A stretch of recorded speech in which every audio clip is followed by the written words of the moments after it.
اعوذ باللہ من الشیطان الرجیم، بسم اللہ الرحمن الرحیم۔ میں ہوں محمد خورشید علی، M.Ed PhD research scholar Urdu, اور میرا تعلق ہے ملتان سے۔ ہماری آج کی جو ویڈیو ہے وہ اصناف نظم و نثر کے حوالے سے ہے۔ اس ویڈیو میں ہم ادب یا لٹریچر کسے کہتے ہیں اس پر بات کریں گے۔ کسی بھی زبان کا جو سرمایہ ہوتا ہے، جو لٹریچر ہوتا ہے، وہ ہمیشہ دو چیزوں میں ہوتا ہے، نظم میں یا نثر میں۔ تو اس ویڈیو میں ہم نظم جو ہے اس کی آگے جو اقسام ہیں، حمد ہے، نعت ہے، قصیدہ ہے، مرثیہ ہے، مختلف جو اقسام ہیں اس پر مختصراً بات کریں گے، اور نثر کی جو اقسام ہے، داستان ہے، ناول ہے، افسانہ ہے، ڈرامہ ہے، خاکہ ہے، طنز و مزاح ہے، اس پر مختصراً بات کریں گے۔ تو یہ ویڈیو MA لیول کے سٹوڈنٹس کے لیے اور MPhil کے طلبہ و طالبات کے لیے اصناف نظم و نثر کے حوالے سے انتہائی اہم رہے گی۔ سب سے پہلے ہم دیکھتے ہیں کہ ادب یا لٹریچر کیا چیز ہے، اور پھر آگے ہم اس کی طرف آئیں گے۔ تو یہ دیکھیے گا، ادب جو ہے، لٹریچر جس کو ہم کہتے ہیں، اپنے خیالات و احساسات و افکار کے باسلیقہ اظہار کا نام ادب ہے۔ ایک تو اس کے لیے لفظ استعمال ہوتا ہے رسپیکٹ یا عزت۔ رسپیکٹ یا عزت یا ادب، یہ ان معنوں میں اس کا لفظی معنی ہے، لیکن اصطلاحی جو معنی ہے جو لٹریچر کے لیے استعمال ہوتا ہے، وہ خیالات و احساسات اور افکار کے باسلیقہ اظہار کا نام۔ اب آگے اس کے دو حصے ہیں، حصہ نظم، حصہ نثر۔ یہ نظم ہو گیا پوئٹری، نثر پروز۔ اب نظم کیا چیز ہے، اس کو میں ذرا آپ کو دکھا دیتا ہوں کہ کلام موضوع کو نظم کہتے ہیں۔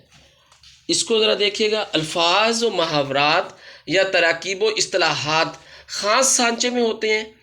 الفاظ کے موتیوں کو خرس ترتیب اور نمونے کی لڑیوں میں پرونا، یہ جو ہوگا نظم ہوگا۔ زبان، فکر و خیال اور اوزان کا مناسب تال میل، یہ نظم میں ہوتا ہے۔ اس میں وزن بحر کا استعمال ہوتا ہے، ان چیزوں کا خیال رکھا جاتا ہے۔ جبکہ نثر، جس کو پروز کہیں گے، کلام غیر موضوع کو نثر کہتے ہیں۔ کسی خاص وزن، آہنگ یا بحر سے آزاد عبارت ہوتی ہے۔ اس میں وزن اور اوزان کا خیال نہیں رکھا جاتا، آہنگ کا نہیں ہوتا، اور بحر کا بھی اس میں کوئی وہ نہیں ہوتا۔ الفاظ کو کسی پابندی کے بغیر صفحہ کرتاس پر پھیلا دیا جاتا ہے۔ مفہوم اور فکر و خیال کو سلیقہ اور قرینہ سے بیان کیا جاتا ہے۔ تو یہ نثر اور نظم میں بنیادی فرق ہے۔ یعنی دوسرے لفظوں میں آپ کہہ لیں کہ جو شاعری ہے وہ نظم ہے، اور جو شاعری کے علاوہ جو ہم تحریر لکھتے ہیں اس کو نثر کہتے ہیں۔ اگر سادہ الفاظ میں اس کو کر لیں تو نظم میں بحر کا خیال رکھا جائے گا، وزن کا خیال رکھا جائے گا، الفاظ کو ایک سلیقے اور قرینے سے ایک ترتیب دیا جاتا ہے، جبکہ نثر جو ہے اس میں بحر اور اوزان کا خیال نہیں رکھا جاتا۔ تو یہ دو اقسام ہیں ادب کی۔ اب دیکھتے ہیں کہ نظم میں پھر اصناف نظم و نثر، یہ دیکھیے گا میں نے جو ہیڈنگ وہ کی ہے۔ اب اصناف نظم، نظم کی جو اصناف ہوں گی اس کو ہم دو حصوں میں کر لیتے ہیں۔ نمبر ایک، اصناف نظم بالحاظ موضوع، موضوع کے حوالے سے ایک تو یہ ہوتی ہیں اقسام، اور دوسری ہوتی ہیں اصناف نظم بالحاظ حیت۔ اس پر ہم مختصراً بات کر لیتے ہیں کہ موضوع کے حوالے سے کسی بھی نظم کا جو عنوان ہوتا ہے، مثلا حمد ہے، مناجات ہے، نعت ہے، اسلام ہے، منقبت ہے، قصیدہ ہے، ہجو ہے، یہ موضوع ہیں سارے۔ غزل، مرثیہ، شعر، آشوب، واسوق، یہ سارے اس کے موضوع ہیں۔ یعنی کہ یہ شاعری کی اقسام ہے، نظم کی اقسام ہے، اور اس میں شاعری میں جو بات کی جاتی ہے، اب ان کا ہے ساری شاعری، لیکن ہر جو قسم ہے وہ دوسری سے کہیں نہ کہیں مختلف ہے۔ جو فرق گو کہ بہت معمولی ہے، لیکن اس بنیادی فرق کو یاد رکھنا ضروری ہے۔ مثلا حمد، اب حمد عربی زبان کا لفظ ہے، اس کے معنی ہے تعریف کرنا، لیکن اس میں خاص طور پر اللہ تعالیٰ کی جو تعریف کی جاتی ہے، حمد و ثنا بیان کی جاتی ہے، جو توصیف کی جاتی ہے، اس کو ہم کہیں گے، اللہ تعالیٰ کی تسبیح پڑھنے کو، اس کی تعریف بیان کرنے کو حمد کہا جاتا ہے۔ دوسرے نمبر پر ہے مناجات۔ اس کا جو معنی ہے وہ ہے باہم راز و نیاز کرنا، اللہ سے دعا اور التجا کرنا، یہ ہوگا مناجات۔ باہم راز و نیاز کرنا، اللہ سے دعا اور التجا کرنا۔ اب جیسے علامہ اقبال کی وہ مشہور نظم ہے، لب پہ آتی ہے دعا بن کے تمنا میری، زندگی شمع کی صورت ہو خدایا میری، وہ مناجات کی ہی ایک قسم ہے۔ تو جس میں اللہ تعالیٰ سے دعا کی جاتی ہے. اب حمد کیا ہے؟ شاعری کی شروع سے جب ہم دیکھتے ہیں تو جو بھی شعراء تھے وہ شروع میں حمد باری تعالیٰ ضرور لکھتے تھے، بعد میں آگے اپنی شاعری کا وہ کرتے تھے. مناجات میں کیا ہوا کہ اللہ سے دعا اور التجا کی جاتی ہے. نعت، اب نعت بھی عربی زبان کا لفظ ہے، اس کے معنی بھی تعریف کرنا ہی ہے، لیکن یہ مخصوص ہے جو اس کے اصطلاحی معنی ہے نعت کے، کہ ایسی نظم جس میں حضرت محمد صلی اللہ علیہ وسلم کی تعریف و توصیف بیان کی جاتی ہے، خوبیوں کا تذکرہ کیا جاتا ہے، ان کو درود و سلام بھیجا جاتا ہے، ایسی نظم کو ہم کہیں گے نعت. اچھا اس کا دیکھیے گا کہ رسول صلی اللہ علیہ وسلم کی تعریف میں ورقہ بن نوفل اور حسان بن ثابت، یہ شروع والے وہ لوگ تھے. ورقہ بن نوفل حضرت ختیجہ کا بھائی ہے، اور حسان بن ثابت صحابی ہیں جو نبی پاک صلی اللہ علیہ وسلم کی تعریف اشعار کی صورت میں کیا کرتے. تو وہاں سے ہی یہ ایک مسلسل ربط ہے. پھر آج کے جو دور میں مولانا ظفر علی خان، الطاف حسین حالی، محسن کاکوروی، یہ حفیظ طائب، یہ نعت کے بڑے نام ہیں. تو نعت میں اللہ تعالیٰ کی تعریف بیان کی جائے گی. سلام، اب سلام کے جو معنی ہے وہ ہے سلامتی، حفاظت، لیکن یہ خاص طور پر حضرت امام حسین کے حضور سلام جو پیش کیا جاتا ہے اس کے لیے یہ جو ہے خاص طور پر صنف نظم سلام خاص طور پر حضرت امام حسین کے حوالے سے یاد رکھی جانے والی ہے، ان پر سلام بھیجا جاتا ہے. پھر ہے منقبت، یہ بھی عربی لفظ بمعنی تعریف اور توصیف ہے، لیکن اس میں تعریف اور توصیف اللہ تعالیٰ کی نہیں ہوگی، حضرت محمد صلی اللہ علیہ وسلم کی نہیں ہوگی. یہ مخصوص ہے صحابہ کرام، اولیاء کرام، بزرگان دین، ان کی جو شاعری میں تعریف کی جائے گی اس کو ہم کہیں گے یہ منقبت ہے. اب دیکھیں تھوڑی تھوڑی تعریف ہے. حمد میں اللہ تعالیٰ کی تعریف ہے، نعت میں حضرت محمد صلی اللہ علیہ وسلم کی تعریف ہے، مناجات میں اللہ تعالیٰ سے التجا اور دعا ہے، اور منقبت میں صحابہ یا بزرگان دین اور اولیاء کی تعریف و توصیف کی جاتی ہے. اچھا آگے ہے جی قصیدہ. یہ دیکھیے گا، یہ جو قصیدہ قصد بمانی ارادہ کرنا، زندہ شخص کی تعریف، سودا میر اور درد، یہ قصیدے کے بڑے نام ہیں. اچھا قصیدے میں کیا ہوتا ہے کہ شاعری کی وہ قسم اس کو کہہ لیں کہ جس میں شاعر جو ہے کسی زندہ شخص کی تعریف کرتا ہے، اسے ہم قصیدہ کہیں گے. اس کے عموماً 4 اجزاء ہیں: تشبیب، گریز، مداح اور دعا. تشبیب میں ایک تمہید باندھی جاتی ہے، اس کے بعد گریز میں ایک مداح کے ساتھ رابطہ کرنے کے لیے 2 ایک شعر کہے جاتے ہیں. پھر مداح میں پورا ایک نفس مضمون جو اس نے شاعری میں ڈھالنا ہوتا ہے شاعر یہ کرتا ہے. اور دعا میں آخر میں پھر وہ جس کی بھی یہ قصیدہ کہہ رہا تھا اس کے حضور دعا کرتا ہے اور اس سے انعام و کرام کا جو ہے مطالبہ بھی کرتا ہے. تو بہرحال قصیدے میں جو سب سے بڑا نام ہے وہ ہے مرزا رفیع سودا کا. اس کے بعد میر تقی میر کے قصائد مشہور ہیں، خواجہ میر درد کے، خاص طور پہ مرزا غالب کے دیکھیں، ذوق کے دیکھیں، ان کو بھی قصیدے مشہور ہیں. تو بہرحال قصیدہ جو ہوگا کسی زندہ شخص کی اشعار میں جو تعریف ہے اس کو قصیدہ کہیں گے. اور اس کے 4 اجزاء وہ بھی تشبیب، گریز، مداح اور دعا، وہ بھی یاد رکھنے چاہیے. ہجو، اب ہجو کیا ہے؟ قصیدے میں تعریف کی جاتی ہے، اس میں برائی بیان کی جاتی ہے، کھری کھری سنائی جاتی ہے. یعنی کسی بھی شخص کو اشعار کی صورت میں طنز کا نشانہ بنانا، وہ جو طنز کا نشانہ بنایا جاتا ہے یا اس کی برائی بیان کی جاتی ہے یا اس کی جو یہ چیزیں اس پر طنز کیا جاتا ہے اس کو ہم کہیں گے ہجو. اچھا ہجو میں بھی جو سب سے بڑا نام ہے وہ مرزا رفیع سودا کا ہے. قصیدہ میں بھی وہی ہے اور بڑا وہ ہجو نگار بھی تھا مرزا رفیع سودا. تو کھری کھری سنانا اس کو معنی میں لے لیں گے. اس کے بعد ہے غزل. اچھا غزل جس کا عام طور پر یہ جو لفظ ہے فارسی لفظ غزال سے نکلا ہے، اور غزال ہرن کے بچے کو کہتے ہیں. ہرن کا بچہ جب یا ہرن جو ہے جب شکاری کتوں کے جال میں پھنس جائے اور اس کے پاس زندگی بچانے کا کوئی راستہ نہ رہے تو پھر اس وقت جو اس کے حلق سے درد بھری آواز نکلتی ہے اس کو غزل کہتے ہیں. تو اب شاعری میں کیا ہوتا ہے کہ محبوب کی جدائی میں، فراق میں وہ جو اشعار کہے جاتے تھے اس کو غزل کہا جانے لگا. تو اس کا ایک معنی جو اصطلاحی ہے وہ عورتوں سے باتیں کرنا بھی ہے یا محبوب کا تذکرہ کرنا بھی ہے، جو اصطلاحی معنی ہے۔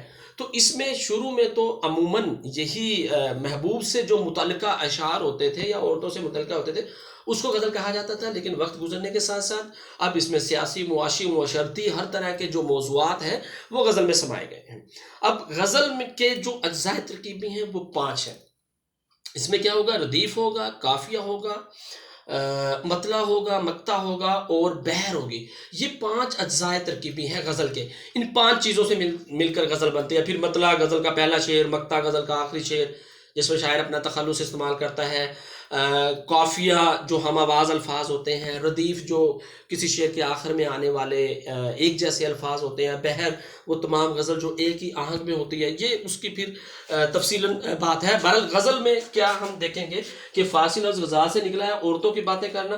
اس میں جو یہ کلی قطب شاہ اور ولی دکنی جو شروع میں بڑے نام ہیں دکن کے، کلی قطب شاہ اور ولی دکنی، اور بعد میں یہی غزل کو شاعر پھر آگے جاتے ہیں۔ اس کے بعد پھر آپ یہ دیکھیں جب دلی میں ان کا دیوان جاتا ہے ولی دکنی کا، اس کے بعد پھر خان آرزو ہیں، شاہ حاتم ہیں، اس کے بعد ایک نیا دور جو حسرت موہانی ہے وہ شروع ہوتا ہے، مرزا غالب ہے، میر تقی میر ہے، یہ سارے غزل کے جو ہیں شعراء ہیں۔ اچھا مرثیہ اگلا جو ہے وہ ہے مرثیہ۔ اب مرثیہ اور قصیدہ ان کو آپ ایک دوسرے کے متضاد کے طور پر لے سکتے ہیں۔ عربی زبان کے لفظ رسا سے نکلا ہے، مرنے والے کا ذکر غم سے کرنا، اس میں مرنے والے کا تذکرہ کیا جاتا ہے اور اس پر جو غم کا اظہار کیا جاتا ہے اشعار کی صورت میں، اسے ہم کہتے ہیں مرثیہ۔ یہ 3 قسم کے ہوتے ہیں۔ یہاں دیکھیے گا میں نے لکھا ہے رسمی، شخصی اور کربلائی۔ اب رسمی کون سا ہوتا ہے؟ عموماً جو رسمی مرثیہ ہوگا اس میں کسی بھی شخص کی وفات پر جو اشعار کہے جاتے ہیں، مثلا قائد اعظم کی وفات پر، علامہ اقبال کی وفات پر، اسے ہم کہیں گے رسمی مرثیہ۔ جبکہ شخصی مرثیہ وہ ہوتا ہے جس میں اپنے کسی عزیز و قربا میں سے اگر کوئی فوت ہو جائے اس کے لیے جو شاعری میں ہم کریں گے، جیسے علامہ اقبال کا ہے والدہ مرحومہ کی یاد میں، یہ ان کا مرثیہ ہے۔ اسی طرح مرزا غالب نے بھی اپنے بھانجے عارف کے لیے مرثیہ لکھا تھا، اسے ہم شخصی مرثیے میں لیں گے۔ جبکہ کربلائی جو مرثیہ ہوتا ہے وہ ہوتا ہے کہ جو کہ خاص طور پر اور عموماً جو زیادہ مرثیہ ہوتا ہے وہ حضرت امام حسین سے منسوب کیا جاتا ہے۔ واقعہ کربلا 61 ہجری میں جو واقعہ کربلا ہوا تھا جس میں امام حسین کو شہید کیا گیا تھا، اس حوالے سے زیادہ جو مرثیے ہیں وہ لکھے گئے ہیں، اور خاص طور پر یہ استعمال بھی وہیں پر ہوتا ہے۔ اور 2 بڑے نام ہیں مرثیے میں، میر انیس اور مرزا دبیر۔ مرزا دبیر اور میر انیس، یہ 2 بڑے نام ہیں مرثیے کے۔ تو بہرحال اس کو میں شارٹ ہی لیتا ہوں۔ اس میں یہ دیکھ لیجئے گا کہ جو اس کے اجزاء ہیں، تمہید ہے شروع میں، پھر سراپا بیان کیا جاتا ہے، پھر وہ رخصت ہوتا ہے گھوڑے پر، آمد ہے اس کی میدان جنگ میں، اور رجز وہ کلمات ہوتے ہیں جو شاعری میں وہ اس کو جوش دلانے کے لیے پڑھے جاتے ہیں، پھر جنگ کا بیان ہوتا ہے، جنگ میں پھر وہ شہادت ہوتی ہے، پھر بیان کیا جاتا ہے اور آخر میں اس شہید کے لیے دعا کی جاتی ہے۔ یہ مرثیے کے جو اجزاء ترکیبی ہیں، جو ایک تفصیل ہے، 1 2 3 4 5 6 7 8 9 یہ ڈاکٹر سلیم اختر نے بیان کیے ہیں۔ اس کے بعد آپ آ جائیں شہر آشوب پر۔ بربادی، بگاڑ، کسی شہر کی حالت زار بیان کرنا اس میں کیا جاتا ہے۔ واسوخت، بیزاری، تنفر، محبوب کے رویے پر جو طنز کیا جاتا ہے اس کو واسوخت کہتے ہیں۔ مثلا شاعری میں ایک تو ہے کہ محبوب کوئی تعریف کی جاتی ہے، لیکن اس کے رویے سے تنگ آ کر جو اس پر طنز کیا جاتا ہے اس کو ہم واسوخت کہہ لیں گے۔ اور میر تقی میر کو بقول آزاد جو ہے، میر تقی میر بقول آزاد، میر تقی میر پہلے واسوخت نگار ہے۔ پھر ریختی ہے، عورتوں کی طرف سے اظہار عشق، سعادت یار خان رنگین وہ اس کے بانی ہیں۔ اس کے بعد تحریب، عربی زبان کا لفظ ہے، تبدیل کر دینا، شعر میں قطر بیونت کر کے مزاحیہ پہلو نکالنا، اس میں اکبر آل آبادی اور ضمیر جعفری کے نام ہیں۔ تضمین کا لفظ ضمن سے ہے، ساتھ ملانا، شعر یا مصرع شامل کرنا، یعنی کہ غزل کہہ رہے ہیں تو اس میں کسی اور کا ایک مصرع یا شعر شامل کر لیتے ہیں، اس کو تضمین کہیں گے۔ گیت ہندی زبان کا لفظ ہے، راگ، نغمہ، گائی جانے والی چیز، امیر خسرو سے خاص طور پر یہ منسوب ہے شروع میں۔ تو یہ جو مختلف اصناف ہیں اردو ادب میں غزل نظم کی، اس میں تھوڑا تھوڑا 19-20 کا فرق ہے ساری شاعری، لیکن ایک خاص معنی ہے جو ہر ایک کو دوسرے سے الگ کرتے ہیں۔ یہ تھا بالحاظ موضوع۔ اب اس پہ آئیے گا بالحاظ حیت۔ حیت کے اعتبار سے یہ بھی نظم کی اقسام ہے، لیکن وہ موضوع کے حوالے سے تھے۔ یہ حیت ان کی بناوٹ، ان کی تشکیل کہ وہ بنی کیسے ہیں۔ سب سے پہلے ہے مثنوی۔ اب عربی زبان کا لفظ ہے، مثنا سے نکلا ہے 2 تہوں والا۔ اس میں کیا ہوتا ہے کہ ہر 2 مصرے ہم قافیہ ہوتے ہیں۔ اب مثنوی میں کیا ہوتا ہے، پوری پوری داستانیں بیان کی جاتی ہیں۔ جب کسی طویل قصے کو ہم نے لینا ہوتا ہے تو وہ ہم مثنوی میں لیتے ہیں۔ مثلا مثنوی سحر البیان، مثنوی گلزار ارم، مثنوی گلزار نسیم، یہ بڑی بڑی مثنویاں ہیں جن میں پورے ایک عشقیہ داستان کو اشعار کی شکل میں ڈھال دیا گیا ہے، ٹھیک ہے۔ تو اس کو ہم کہیں گے، اس میں ہوتا کیا ہے کہ ہر 2 مصرے ہم قافیہ ہوتے ہیں۔ آنے والے ہر شعر کے جو مصروں کا قافیہ ہے وہ تبدیل ہو جائے گا، ہر 2 مصروں کے بعد قافیہ تبدیل، مثلا قافیے ہر شعر میں تبدیل ہوتے رہیں گے یہاں پر، اور لیکن بحر ایک رہے گی، اور وہ پوری بحر ایک آہنگ سے چلتی رہے گی، اور بظاہر وہ ایسے ہی لگے گا کہ یہ ایک ہی نظم چل رہی ہے۔ موضوع مرکزی خیال بھی ایک ہی ہوتا ہے، لیکن اس میں جو ہے قافیے بدلے جائیں گے۔ البتہ اس کو طویل قصوں کے لیے عام طور پر استعمال کیا جاتا تھا۔ ربائی، عربی لفظ ربا، 4 اس کے معنی 4 کے ہیں۔ مقررہ اوزان کے 4 مصروں میں ایک مکمل خیال بیان کرنا۔ ربائی کے لیے شرط یہ ہے کہ اس میں اوزان ہوتے ہیں۔ ربائی کے 24 جو ہے اوزان ہے، یہ انہی میں بیان کی جاتی ہے، اور یہ 4 سے 5واں مصرع اس میں نہیں ہوتا۔ اس میں 4 مصرے ہوں گے، اور 4 مصروں میں ہی مکمل مضمون، ایک قسم کا ایک خیال جو ہے بیان کر دیا جائے گا۔ اس میں عموماً پہلا، دوسرا اور چوتھا مصرع وہ ہم قافیہ ہوتے ہیں، اور چوتھے مصرے میں اس کا پورا ایک مرکزی خیال جو ہوتا ہے وہ اس کو ہم کہیں گے پہلا، دوسرا، چوتھا مصرع ہم قافیہ ہوتا ہے۔ یہ ربائی ہوگی۔ قطع اور ربائی میں ایک بہت معمولی سا فرق ہے۔ اب وہ کیا ہے کہ ربائی میں بھی 4 مصرے ہوتے ہیں۔ قطع کے معنی قطع بھی کہتے ہیں اور اس کو قطع بھی کہتے ہیں۔ اس کے معنی ہے ٹکڑا، یہ لفظ ہے ٹکڑا، یہاں پہ میں کوئی اور لگا دوں، ٹکڑا جزو، کم سے کم 2 اشعار، زیادہ کی حد نہیں۔ دیکھیں ربائی میں ایک شرط ہے کہ 4 مصرے ہوں گے، یعنی 2 شعر میں پورا ایک خیال بیان کر دیا جائے گا، جبکہ قطع میں کیا ہوگا، اس میں کم سے کم 2 شعر اور زیادہ کی حد نہیں ہے، 5 7 8 10 12 15 آگے بھی جا سکتے ہیں۔ لیکن اس میں کیا ہوگا، اس میں یہ دیکھ لیجئے گا کہ 2 اشعار زیادہ کی حد نہیں ہے۔ پہلا مصرے کا بلا قافیہ ہوتا ہے، اس میں یہ والی لائن جو سمجھنے کی ہے کہ اس میں پہلا جو مصرع ہوگا وہ بلا قافیہ ہوگا، اس میں نہیں ہوگا۔ اس میں قافیہ دوسرے مصرے میں آتا ہے، دوسرے اور چوتھے مصرے میں قافیہ آئے گا تو وہ قطع ہوگا، لیکن اس کی تعداد یہاں رکے گی نہیں 2 اشعار پر، یہاں پر ختم بھی ہو سکتا ہے اور اس سے آگے بھی اشعار جا سکتے ہیں۔ تو قطع اور ربائی میں تھوڑا سا یہ فرق ہے، اس میں مطلع ہوتا ہے اور 2 شعر ہوتے ہیں، اس میں مطلع نہیں ہوتا، اس میں 2 شعر بھی ہو سکتے ہیں اور اس کی تعداد آگے بھی بڑھ سکتی ہے، اسے ہم قطع کہیں گے۔ مسمت، عربی لفظ ہے پروئی ہوئی چیز، مختلف بندوں پر مشتمل نظم۔ جو بھی نظم ہے جو مختلف بندوں پر مشتمل ہوگی، بند، ایک بند، 2 3 4 6 8 10 جتنے بھی بند ہو سکتے ہیں، تو وہ جو نظم ہوگی اس کو ہم کہیں گے مسمت۔ اب یہ عربی لفظ پروئی چوز، مختلف بندوں پر مشتمل نظم۔ اچھا آگے پھر اس کی قسم ہے کہ وہ مختلف بند 3 مصروں والا بھی ہو سکتا ہے، 4 والا بھی، 5 والا، 6 7 8 9 10 مصروں والا بھی۔ تو وہ جو بند ہے وہ کتنے ہی مصروں پر مشتمل ہو سکتا ہے۔ اب اس میں مثلث عموماً 3 مصروں پر مشتمل جو ہوگا بند اس کو مثلث کہیں گے، جو 4 پر ہوگا اسے مربع کہیں گے، 5 پر ہوگا مخمس، اسی طرح مسدس، اور یہ اس طرح ترتیب جائے گی۔ تو یہ مسمت مختلف بندوں پر مشتمل نظم کو کہیں گے۔ اس کے بعد ہے مخمس۔ کیا چیز ہے مخمس؟ خمس سے نکلا ہے، خمس سے، مخمس کا لفظ خمس سے نکلا ہے، معنی ہے 5۔ ہر بند 5 مصروں پر مشتمل ہو، ایسی نظم جس کا ہر بند 5 مصروں پر مشتمل ہوگا اسے ہم کہیں گے کہ یہ مخمس ہے۔ اچھا اب مخمس، پھر آگے مخمس ترکیب بند بھی ہو سکتی ہے اور ترجیح بند بھی ہو سکتی ہے۔ نمبر 1 تو یہ پتا ہو کہ ترکیب بند اور ترجیح بند میں کیا فرق ہے۔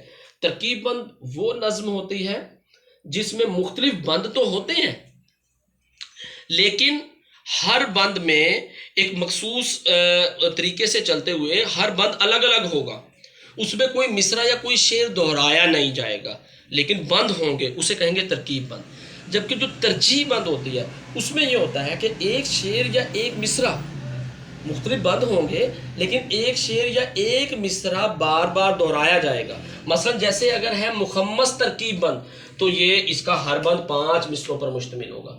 مخمس ترکیب بند ہوگی تو ہر بند 5 مصروں پر مشتمل ہوگا، اس میں کوئی تبدیلی جو ہوگی ہر بند مختلف ہوگا۔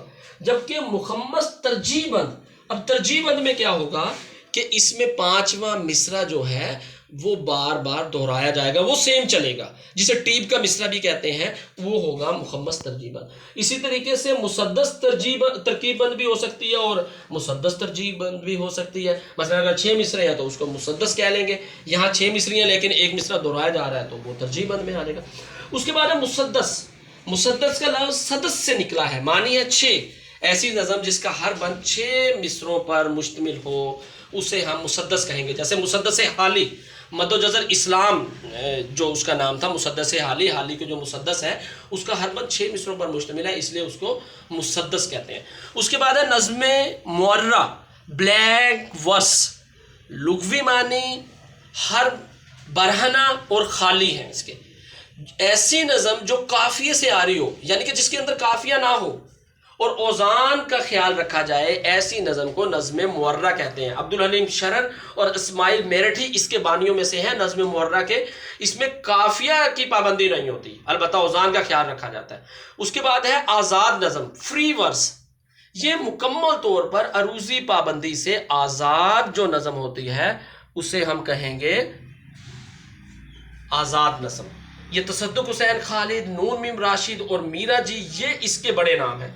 اسی طرح نثری نظم جسے پروس پوئم کہتے ہیں، نثر کی صورت میں ہوتی ہے۔ سانیٹ 14 مصروں پر مشتمل ہوتی ہے، 8 اور 6، 8 الگ ہوں گے 6 الگ، اس طریقے سے بھی یہ ہو سکتی ہے 14 مصروں پر جو مشتمل ہوگی اسے سانیٹ کہیں گے۔ ہائیکو 3 مصروں پر مشتمل نظم ہوتی ہے۔ تو یہ بلحاظ حیت اس کی اقسام ہے۔ اب یہاں تک ہم نے یہ دیکھا کہ اردو ادب کیا ہے، اردو ادب کے بعد نظم اور نثر میں فرق کیا ہے۔ اس کے بعد جو حصہ نظم ہے اس کی 2 اقسام، بالحاظ موضوع اور بالحاظ حیت۔ پھر بالحاظ موضوع جو اس کی کچھ اقسام ہیں اس کی تھوڑی تھوڑی ڈیفینیشن، وہ کس طرح ایک دوسرے سے مختلف ہے۔ بالحاظ حیت جو اقسام ہے وہ ایک دوسرے سے کیسے مختلف ہے۔ یہ حصہ نظم تھا۔ حصہ نثر اس کی طرف آتے ہیں ہم، اصناف نثر جو نثر کی اقسام ہے۔ اب یہ 2 ہیں، افسانوی نثر بھی ہوتی ہے اور غیر افسانوی، افسانوی ادب، افسانوی نثر اور غیر افسانوی نثر۔ اب افسانوی دیکھ لیجئے گا یہاں پر ادب، یا میں اس کو آپ کو قریب کر کے دکھا دوں۔ افسانوی ادب اس میں داستان ہے، ناول ہے، افسانہ ہے، ڈرامہ ہے اور فینٹیسی ہے۔ جبکہ غیر افسانوی جو ہے اس میں شخصیت نگاری ہے، سیرت نگاری ہے، سوانح عمری، آپ بیتی، خاکہ، سفر نامہ، رپورتاز، مکتوب، طنز و مزاح، مضمون، انشائیہ، مقالہ، نثری تحریر، صحافت، کالم، تحقیق، تنقید، یہ اس میں ہو جائے گا۔ اس کو میں ذرا مختصر کرتا ہوں اور ایک ایک لائن میں صرف آپ کو بتا دیتا ہوں کہ داستان کیا ہے۔ اب یہ نثر میں ہے، جو چیزیں ہم نثر میں لکھ رہے ہیں۔ داستان میں کیا ہوتا ہے، جس میں ما فوق الفطرت عناصر ہوتے ہیں، جس میں جو جن پری دیو ان کی بات کی جاتی ہے، شہزادہ شہزادیوں کی بات کی جاتی ہے، جو عقل سے ماورا قصے کہانیاں ہوتی ہیں اس کو ہم داستان کہیں گے۔ داستان امیر حمزہ ہے، داستان الف لیلہ ہے، مذہب عشق ہے، یہ مختلف داستانیں ہیں۔ اس میں عموماً جن پریوں اور ان کے قصے بیان کیے جاتے ہیں۔ جو اس کے اجزاء ترکیبی ہیں، اس میں ما فوق الفطرت عناصر تو ہوتے ہی ہیں، ایک پلاٹ ہوتا ہے، کہانی ہوتی ہے، کردار ہوتے ہیں، منظر نگاری ہوتی ہے، ان سے مل کر ایک داستان بنتی ہے۔ جبکہ ناول اس سے مختلف کس طرح ہوگا کہ ناول میں حقیقی زندگی جو ہے اس میں سے کوئی واقعہ لیا جاتا ہے اور وہ بیان کیا جاتا ہے۔ اس میں چلتے پھرتے انسان ہوتے ہیں، اس میں جن پری نہیں ہوں گے، یہ ہمارے معاشرے سے جو واقعات لیے جاتے ہیں اس کو ہم ناول کہیں گے۔ اس کے بھی اجزاء ترکیبی میں پلاٹ ہے، کہانی ہے، کردار ہے، پھر کرداروں کی آگے اقسام ہے، مکالمہ نگاری ہے، یہ سارے اس کے اجزاء ہیں جس سے ناول بنے گا۔ پہلا ناول نگار ڈپٹی نذیر احمد ہے جو 1869 میں میرات العروس، وہ پہلا اس جو ہے وہ ناول ہے۔ اب افسانہ کیا ہے؟ ناول سے مختصر یہ ہوتا ہے اس کا جو خاص اس کی صفت ہے وہ ہے وحدت تعصب، یعنی کہ کوئی بھی جو واقعہ ہوتا ہے جو ہمارے معاشرے سے لیا جاتا ہے اس کو انتہائی اختصار کے ساتھ بیان کر دیا جاتا ہے، بلکہ وحدت تعصب یہ ہے کہ زندگی کا کوئی ایک پہلو، کسی ایک پہلو پر بات کی جائے گی، اس میں پوری زندگی کا احاطہ نہیں کیا جاتا، صرف ایک پہلو پر۔ اور عام طور پر جو پہلے افسانہ نگار ہیں منشی پریم چند، سجاد حیدر جلدرم اور راشد الخیری، جس کا ختیجہ اور نصیر اور ختیجہ ان کا افسانہ ہے، اس کو عموماً پہلا افسانہ مانا جاتا ہے، یا سوز وطن جو کہ منشی پریم چند کا ہے اس کو، یا بعض جو ناقدین اور محققین ہیں انہوں نے سجاد حیدر جلدرم کو بھی پہلا افسانہ نگار مانا ہے۔ بہرحال یہ ایک مختصر شارٹ سٹوری ٹائپ جو چیز ہوتی ہے اس کو افسانہ کہیں گے۔ ڈرامے کا مطلب ہے کر کے دکھانا۔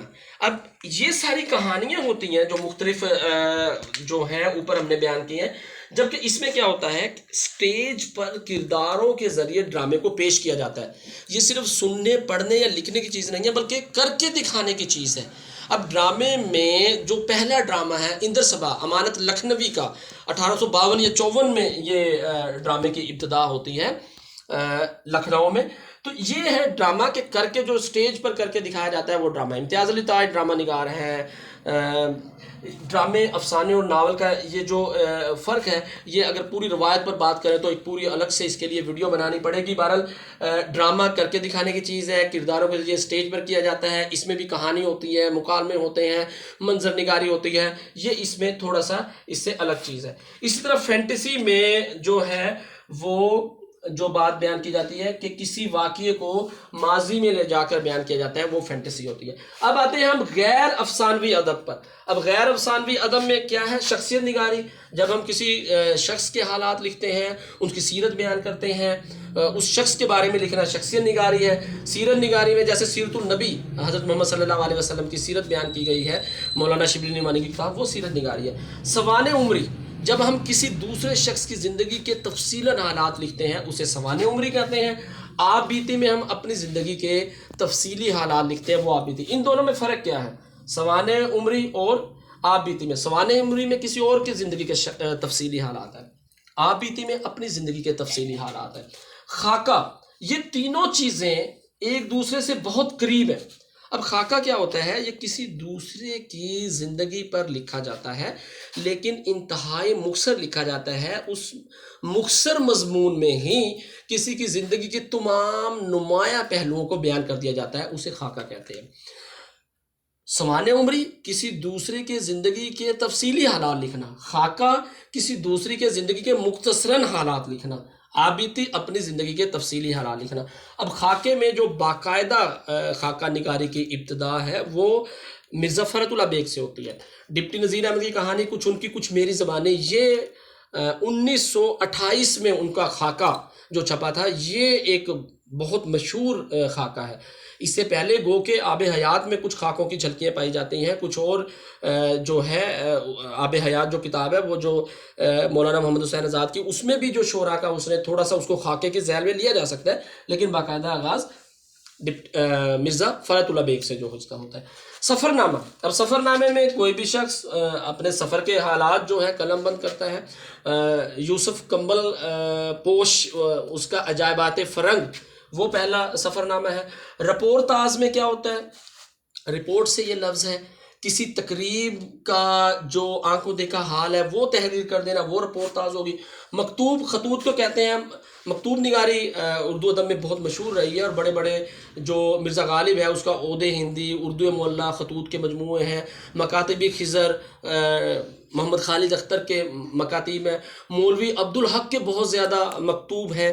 تو یہ مکتوب نگاری ایک الگ سے۔